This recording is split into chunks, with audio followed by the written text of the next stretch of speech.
Hola chicas, hola chicos, ¿cómo están? Espero que estén bien, espero que se estén cuidando. Hoy arrancamos otra nueva clase de física con un concepto nuevo que no veníamos trabajando, pero que es algo muy conocido por todos, que usamos prácticamente todos los días. Y vamos a ver cómo es que la física estudia este concepto. Vamos a suponer que, no sé, que tenemos un corredor de los Juegos Olímpicos, estos atletas que corren en línea recta, vamos a suponer que es una línea recta, y vamos a suponer también que corre a un ritmo constante. Entonces, la pregunta sería, ¿cómo sé a qué velocidad estuvo corriendo esa persona? ¿Cómo hago para saber cuál fue la velocidad? ¿Qué es la velocidad? En todo caso, la pregunta también es buena. ¿Qué es la velocidad? Uno sabe más o menos en qué se mide la velocidad. El que maneja, y el que no maneja también, sabe que acá en Latinoamérica, calculo que yo todo en Latinoamérica, la velocidad la medimos en kilómetros por hora. Uno dice, bueno, en kilómetros por hora, ahora van a ver un cachito más adelante que el por hora está medio dudoso. Es la forma más común de decirlo, pero no es la más correcta. Pero más o menos nos acerca a la idea. Claro, bueno, entonces la velocidad se mide en kilómetros, que kilómetros era una unidad de distancia, y horas. Y las horas es una unidad de tiempo. Y lo cual tiene mucho sentido. Porque si yo quiero medir una velocidad, lo que necesito saber es qué distancia se recorrió, o sea, ese móvil, ¿no? Qué distancia recorrió ese móvil y cuánto tiempo tardó. Si yo sé qué distancia hizo y en cuánto tiempo lo hizo, me doy una idea de su velocidad. ¿Qué quiere decir esto? Que si yo tengo una cierta distancia y una persona tarda menos tiempo que otra, la persona que tarda menos tiempo es la que fue más rápido. Es algo, uno dice, mira, qué pavada estás diciendo. Sí, parece una pavada, pero hay que pensarlo bien, sobre todo con mucho sentido común cuando uno tiene que enfrentarse a problemas numéricos. Entonces nunca hay que perder de vista el concepto, la idea. Claramente, si yo tengo una distancia determinada y una persona tardó menos tiempo que otra, esa persona fue más rápido. Ahora, ¿en qué estamos midiendo esa velocidad? Bueno, habrá que estudiarlo, habrá que verlo. Lo más común es medirlo en kilómetros por hora.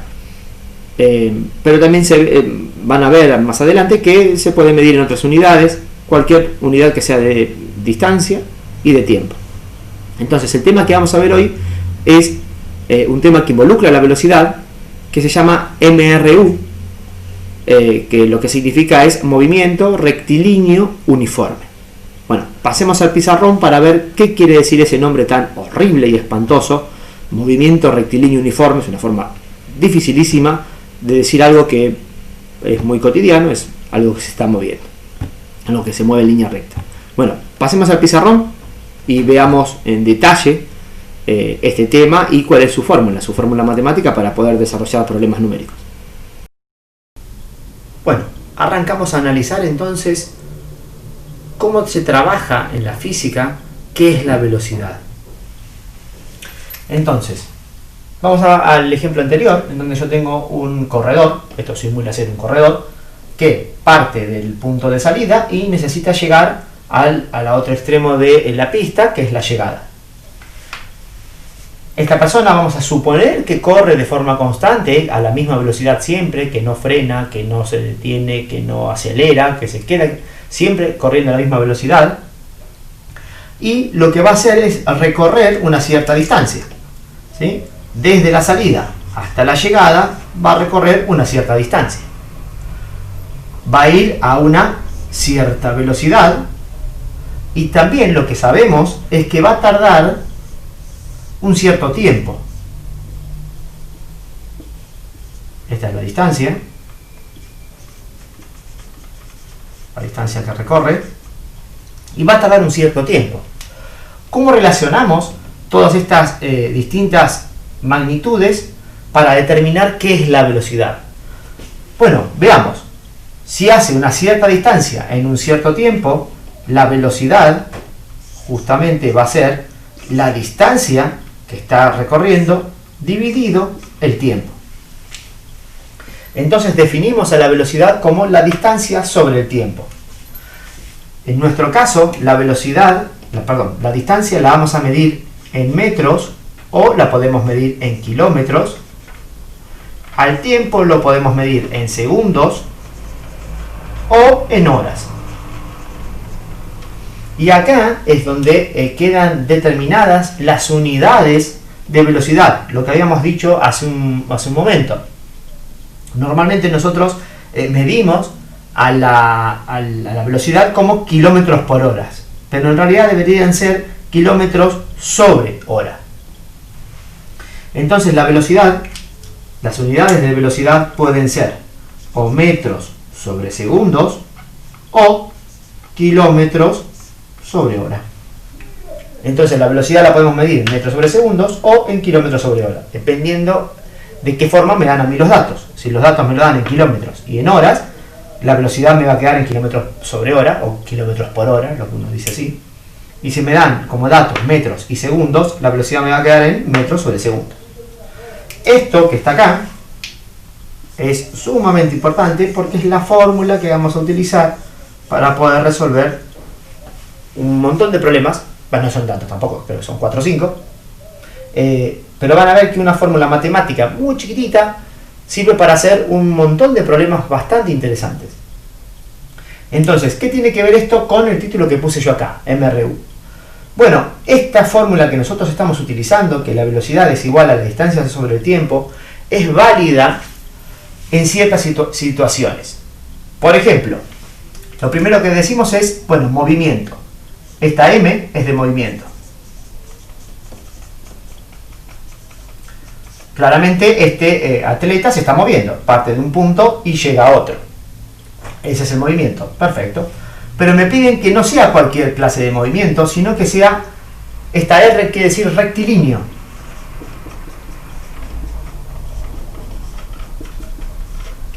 Rectilíneo. ¿Por qué rectilíneo? Bueno, porque esta fórmula es válida solamente si el movimiento es en línea recta. Si esta persona va haciendo así como borracho, tipo una S, serpenteando, ya esta fórmula no es tan válida. Y si obviamente si el atleta lo que hace es un círculo, describe un círculo, bueno, esta fórmula, así como está, hay que hacer algunas modificaciones para poder utilizarlo. Entonces, nuestro movimiento tiene que ser un movimiento rectilíneo y uniforme. Estoy escribiendo mal. ¿Qué quiere decir con uniforme? Bueno, lo que quiere decir es que la velocidad tiene que ser constante. Acá lo que quiere decir es que la velocidad, ¿qué quiere decir uniforme? Bueno, uniforme es algo que no cambia, algo que es todo el tiempo igual. ¿Qué es lo que va a ser todo el tiempo igual? La velocidad. La velocidad tiene que ser la misma constantemente. Esto nos hace dar cuenta que esta fórmula es una simplificación de lo que vemos en realidad en la vida real. Claramente el atleta es imposible que mantenga exactamente la misma velocidad todo el tiempo si, por ejemplo, la pista mide, no sé, 500 metros. Primero el hombre está detenido, después empieza a correr, ya ahí cambia la velocidad. Pues primero estaba quieto y después empezó a correr, ya ahí la velocidad no sería uniforme. Y después es muy probable que a medida que vaya llegando a la llegada, y va a estar más cansado, es bastante probable que la velocidad sea menor que con la que empezó a correr. Entonces, de nuevo, no sería uniforme la velocidad. Entonces, ¿qué es lo que hacemos? Bueno, es una idealización de un problema que por ahí llevado a la práctica en realidad es un poco más complejo, pero con todo y eso, estas fórmulas son una muy buena aproximación, una muy buena aproximación de lo que podríamos observar en la vida real, aunque nos pongamos a discutir ciertos detalles, digamos. Entonces, nuestra idealización es la siguiente, que el movimiento es rectilíneo, solamente en línea recta, y la velocidad es uniforme. Si pasa eso, podemos considerar que esta fórmula es válida. Y eso es lo que vamos a hacer en los próximos ejercicios. Problema 1. En una noche de tormenta eléctrica, estamos viendo la lluvia por la ventana y vemos un relámpago caer. Luego de unos instantes, sentimos el estruendo del trueno que provocó ese relámpago. Esto nos hace preguntar, ¿a qué distancia cayó el relámpago? Datos. El tiempo que pasó desde que vimos el relámpago hasta que escuchamos el trueno fueron 7 segundos. Y la velocidad del sonido en el aire es de 340 metros sobre segundos. Vamos a resolverlo. Acá tengo el esquemita de la persona escuchando el trueno. Esto es un trueno, esto es una nube. Malísimo el dibujo, pero no le den bolilla a eso. Vamos a analizar el problema. Este problema es quizás algo que le ha pasado de chico en algún momento, capaz que de la vida se han preguntado eso, y sobre todo lo han podido vivir, que uno ve el relámpago y después de un ratito escucha el trueno. Uno dice, bueno, ¿por qué pasa eso? ¿Por qué tarda? ¿Por qué hay una diferencia? Y yo primero veo el relámpago y después veo el trueno, si yo sé que son cosas que en realidad pasan a la vez. ¿Qué está pasando? Bueno, que la luz tiene una velocidad, y la velocidad de la luz es mucho más grande que la velocidad del sonido. El sonido es más lento, tarda más en llegar. Y bueno, acá es un tema un poco más complejo, digamos, pero el sonido se mueve a distintas velocidades, depende en qué medio está. En el aire, la velocidad del sonido son 340 metros por cada segundo. Avanza 340 metros por cada segundo. En el agua es mucho mayor, bueno, y después pueden tener, hay ciertas diferencias, digamos, en la temperatura del aire también cambia. Pero vamos a suponer que tenemos una temperatura determinada en el aire que hace que la velocidad del sonido sean 340 metros por segundo. Entonces, claro, ¿qué es lo que pasa? La velocidad hace muchísimo más rápido, la velocidad de la luz es mucho más alta, con lo cual la luz nos llega primero, vemos el relámpago y después de un ratito llega el sonido, porque el sonido es más lento que la luz, la velocidad del sonido. Entonces, ese es el problema. Vamos ahora a analizar, esta es la distancia a la que están, ¿no? Esto es lo que yo quiero saber, a qué distancia de este tipito cayó el relámpago. Y para eso tengo ciertos datos. Me dan algunos datos. Me dicen, por ejemplo, que la velocidad, que sería la velocidad del sonido, son 340 metros sobre segundo. Y después me dicen también que el tiempo que tardó la persona esta en escuchar el trueno fueron 7 segundos. Lo que yo quiero saber es a qué distancia cayó ese trueno. Entonces, ¿qué hago para poder realizar este problema? Me voy a la fórmula de velocidad. La velocidad es igual a la distancia sobre el tiempo, que era lo que estudiamos hace un ratito. ¿La velocidad la tengo? Sí, 340 metros sobre segundo. ¿La distancia la tengo? No, es justamente lo que quiero saber. El tiempo, ¿sé cuánto tiempo tarda? Sí, 7 segundos. 7 segundos. ¿Qué es lo que tengo que hacer? Bueno, necesito encontrar la distancia. Entonces, matemáticamente tengo que despejar esta distancia. Esta D. La D tiene que quedar sola. ¿Qué es lo que me está molestando? Y este 7 segundos que está acá. Como está abajo, ¿qué está haciendo? Está dividiendo. ¿Cómo va a pasar para el otro lado? Si de este lado está dividiendo, del otro lado pasa multiplicando. Entonces me quedan 340 metros sobre segundos por 7 segundos. Esto es igual a la distancia. Estos segundos se van, segundos que están arriba y segundos que están abajo se cancelan y me queda 340 por 7. Vamos a ver cuánto es eso. 340 por 7. 2380. 2380 metros, que es la única unidad que me sobrevive, es igual a la distancia. Y está perfecto que la distancia me den metros, porque justamente es una de las formas de medir las longitudes, las distancias. Eso quiere decir que este trueno cayó a 2380 metros. Estos son más o menos 2 kilómetros. 2000 metros son más o menos 2 kilómetros y un poquito más. Claro, tardó 7 segundos, lo cual es bastante, es algo que pueden hacer si tienen muchas ganas, están muy aburridos en una tormenta. Cuando vean un relámpago, cuenten, ¿sí? O pongan el celu, me va fácil contar. Si uno cuenta despacito, es el ritmo más o menos de un segundo. 1, 2, 3. A este ritmo es más o menos un segundo de lapso. Si uno cuenta y termina de contar cuando escucha el trueno, pueden hacer esta cuenta y van a saber qué tan lejos cayó ese relámpago. En este caso, a este tipito le cayó a 2 kilómetros y monedas, 2380 metros cayó el relámpago. Problema 2. Los murciélagos emiten pequeñas pulsaciones sonoras que son imperceptibles para el oído humano.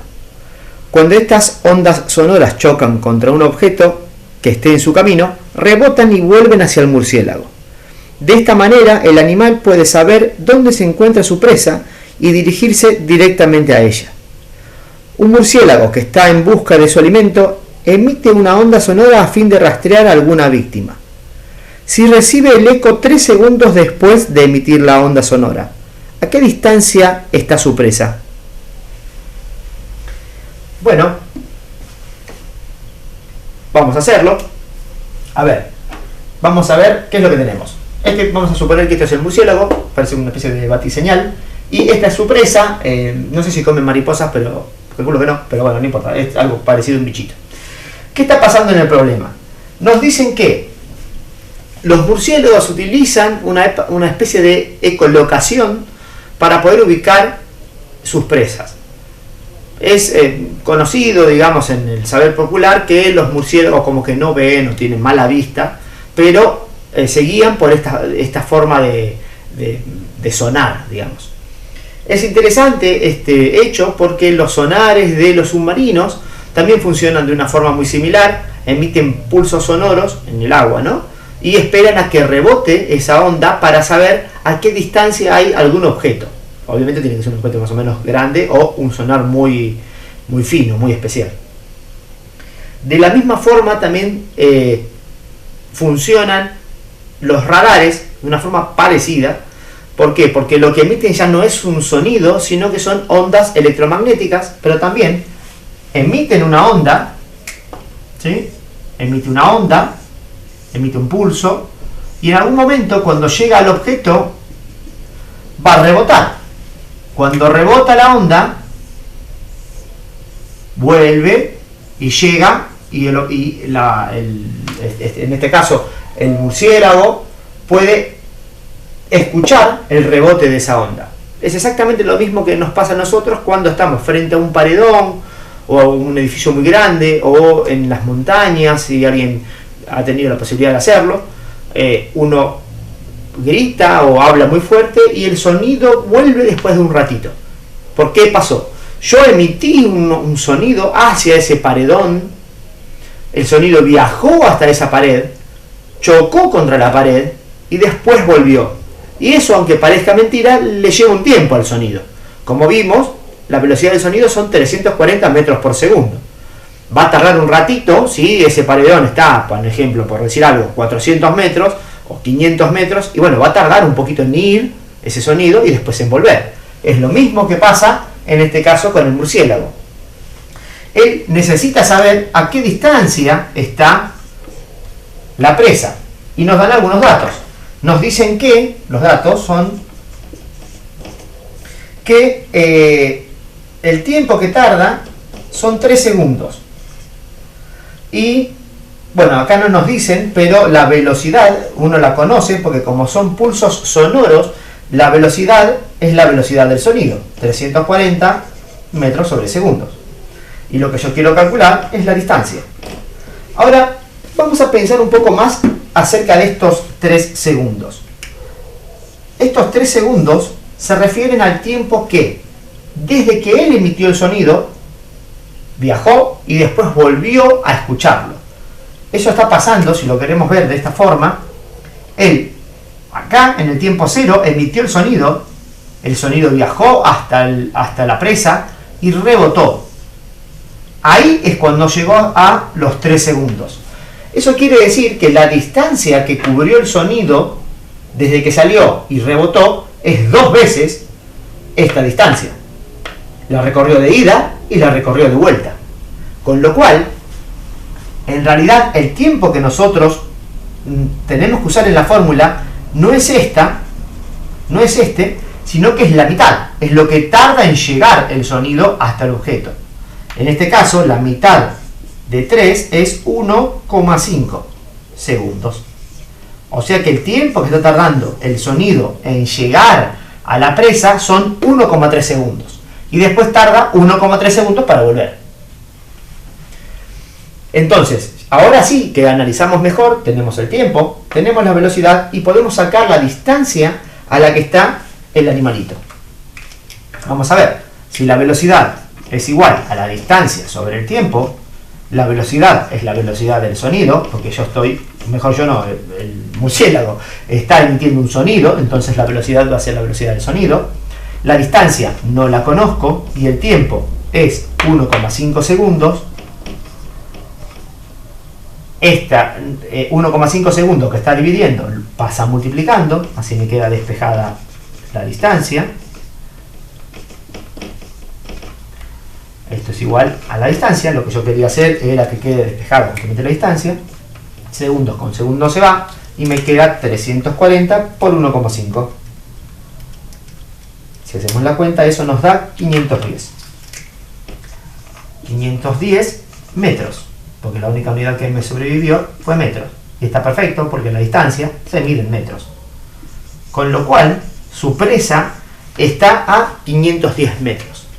De esta forma, el animal, el murciélago, instintivamente, no es que se pone a hacer cálculos, claramente no se va a poner a escribir en un pizarrón, a ver, este bichito de luz está a 510 metros. No, pero en su mente, mejor dicho, en su cerebro, digamos, tiene este instinto de poder calcular cuál es la distancia a la que está en base a el tiempo que tarda su chasquido o de su sonido, el sonido que está emitiendo, en ir y en volver a él otra vez. De cierta forma, uno dice, ¿cómo puede ser que tenga ese instinto?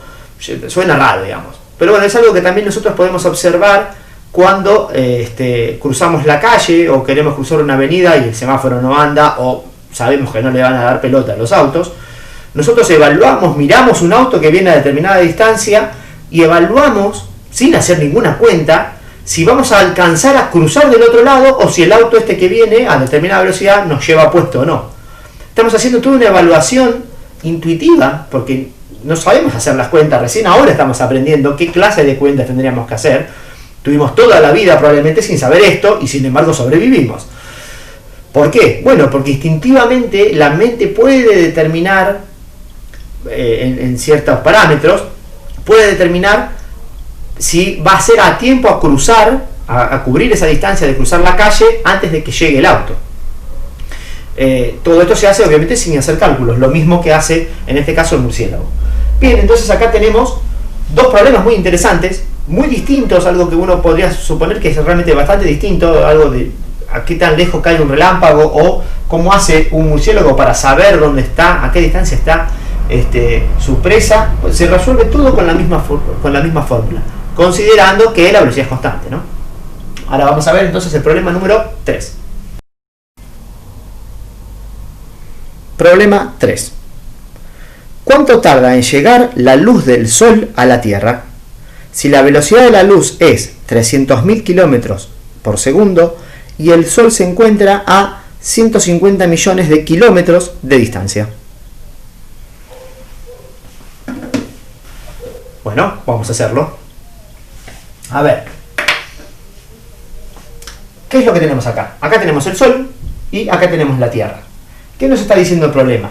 El problema habla de cuánto tarda la luz del Sol en llegar a la Tierra. Uno dice, nada, es instantánea. Yo cuando voy a casa, prendo la luz en el toma, hago tic, enseguida la bombita se prendió al toque. O sea, ¿de qué me está hablando? ¿Cuánto tiempo va a tardar? No tarda nada. Y bueno, hay que pensarlo un poquito. La luz también viaja a una determinada velocidad, no es instantánea. La luz tarda un tiempo en llegar a algún punto. Normalmente, como la velocidad de la luz es tan grande, si las distancias son cortas, y parece instantáneo. Pero cuando nos alejamos mucho,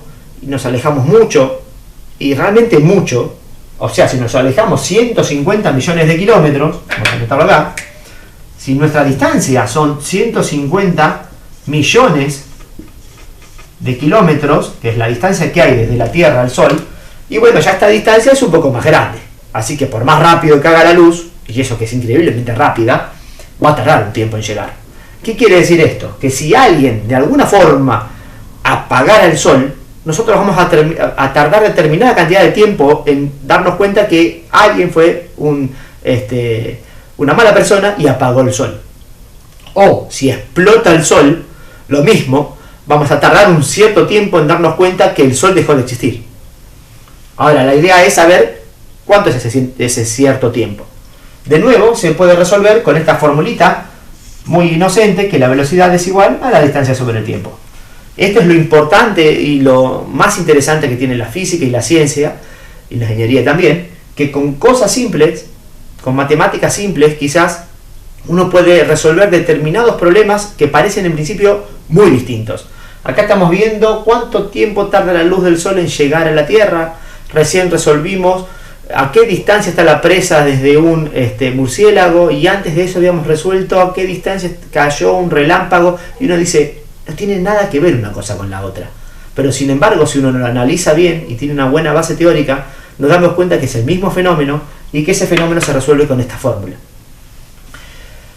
Bueno, entonces decíamos, vamos a ver los datos que tenemos. Lo que nos dicen, vamos a poner datos. Lo que me están preguntando es la distancia no la sé. La velocidad sí la sé, es 300.000 kilómetros en un segundo, o sea, 300.000 kilómetros por segundo. Acá pueden darse una idea de lo rápida que es la luz. Ojo, estos no son metros, son kilómetros. Son 300.000 kilómetros en un segundo.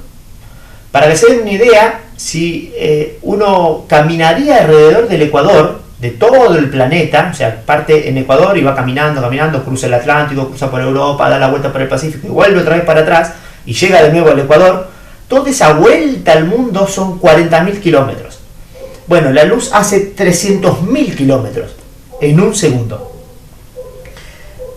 O sea, es súper rápida. Por eso cuando prendemos la luz en nuestra casa, apretamos la teclita y bueno, sí, la bombita prende al toque. Sí, serán 5 metros la distancia de una cosa a la otra. Nada. Esto va rapidísimo. Vamos a ver ahora qué pasa cuando nos enfrentamos a una distancia de 150 millones de kilómetros. La distancia no la sé, la velocidad sí.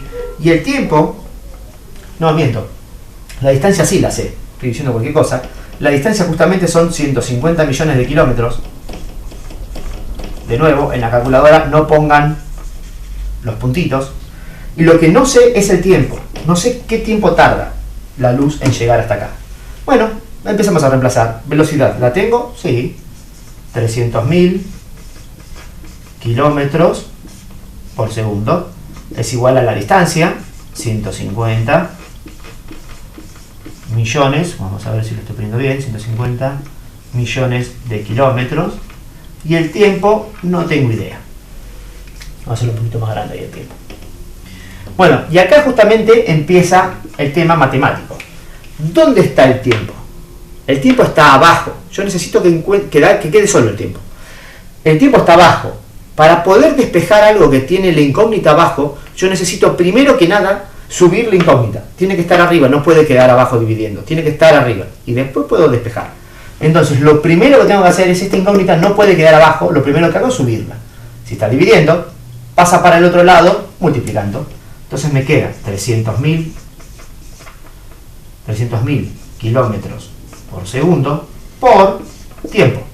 Es igual a 150 millones de kilómetros. Los números son espantosos, pero la cuenta no es tan difícil. Ahora sí, al tiempo ya lo tengo arriba. Lo que me estaría molestando sería este número que está acá. Si yo lo podría pasar para el otro lado, el tiempo me quedaría despejado y arriba, que es lo que yo quiero. Entonces el tiempo va a ser igual a 150 millones de kilómetros. Y esto que está multiplicando pasa dividiendo. Dividido 300.000 kilómetros sobre segundos. Y acá lo que puedo ver es que kilómetros con kilómetros se cancelan. Y la cuenta que tengo que hacer es 150 millones dividido 300.000. Vamos a hacerla. Y esto nos da.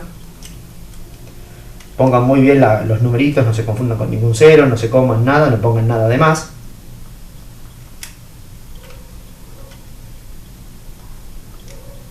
Y esto nos da 500. A ver si acá se ve. Esto nos va a dar, acá vamos a ponerlo de este lado, el tiempo fueron 500 segundos. Entonces ya vemos que, bueno, entonces la luz tarda un rato. ¿Cuánto tarda? 500 segundos. Uno dice, qué bueno. No estaríamos entendiendo bien qué son 500 segundos. Nadie mide las cosas en 500 segundos. Tendríamos que hacer alguna cuenta, no me lo pide el problema, pero estaría bueno hacer una cuenta y ponerlo, por ejemplo, en minutos, ver cuántos minutos son, porque 500 segundos, no sé, es mucho, es poco. ¿Cuántos son 500 segundos? Bueno, si yo hago 500 segundos dividido 60, cada minuto tiene 60 segundos, entonces ahí voy a saber cuántos minutos son.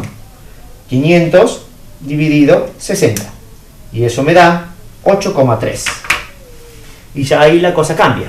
Entonces, en realidad, el tiempo son 8,3 minutos.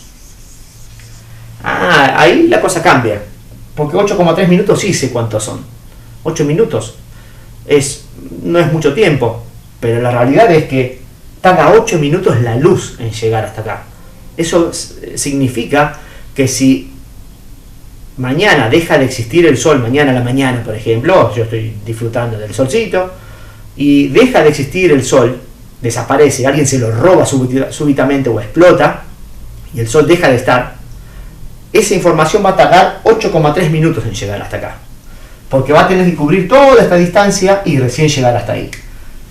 Va a salir un rayo de luz, y si el sol deja de existir, este mismo rayo de luz va a seguir viajando. El sol ya no está, pero recién en ese momento, 8 minutos después, va a llegar esa luz ahí, a la Tierra. Cuando sea necesario que digamos que el sol siga emitiendo luz, como ya no está, ahí nos vamos a dar cuenta que el sol no está. ¿Cuánto vamos a tardar para hacer eso? Y 8 minutos y pico. Bueno, estos serían los problemas de aplicación del movimiento rectilíneo uniforme. Estamos pensando que la luz viaja también en línea recta. Y este también es un problema interesante, porque no sé si alguna vez escucharon, pero se sabe que muchas de las estrellas que uno está viendo quizás ya no existan más. ¿Qué quiere decir eso? Quiere decir que las estrellas están tan lejos, mucho más lejos que esto, que quizás ya no existan, pero nosotros seguimos viendo la luz. ¿Por qué? Porque tarda un montón la luz en llegar hasta nosotros. No de todas las estrellas, ¿no? Pero de algunas que otras. Quizás haya muchas estrellas de esas que ahora, en este momento, no existen, porque la luz que estamos viendo nosotros tardó mucho en viajar. Bueno, les dejo eso para que lo piensen, y con este problema terminamos el tema de velocidad y MRU.